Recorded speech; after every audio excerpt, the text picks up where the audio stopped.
CM sir सुरुवातीला तुमचं खूप शुभेच्छा तुम्हाला पुणे मीडियाकडून. धन्यवाद. आभारी. थँक्यू. सीएम सर आज पुण्यात आलेला आहात. मुख्यमंत्री पदाची शपथ घेतल्यानंतर पहिल्यांदा तुम्ही पुण्यात येत आहेत. मला असं वाटतं की पुणे ही आपली सांस्कृतिक राजधानी आहे आणि या सांस्कृतिक राजधानीमध्ये अतिशय महत्त्वाचा कार्यक्रम या ठिकाणी वाचन संस्कृतीला चालना देण्याकरता होतो आहे.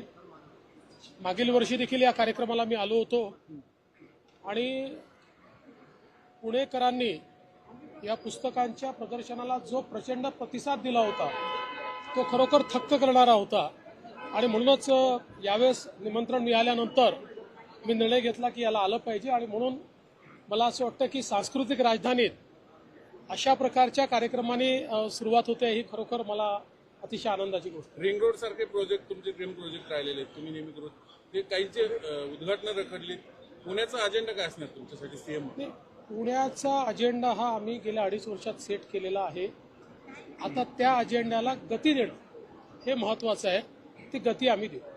सीएम सर कालपासून दादरच्या हनुमान मंदिराचा मुद्दा पुढे आला होता. त्याला आता रेल्वेने सुद्धा स्थगिती दिलेली आहे. मात्र कायमस्वरूपी रद्द करावी अशा पद्धतीची मागणी त्याची करू ना. त्यातनं असं आहे की माननीय न्यायालयाने मागच्या काळामध्ये निर्णय देऊन मंदिरांच्या कॅटेगरी केलेल्या आहेत आणि जुनी मंदिरं जी आहेत ती त्या कॅटेगरीप्रमाणे नियमित करता येतात.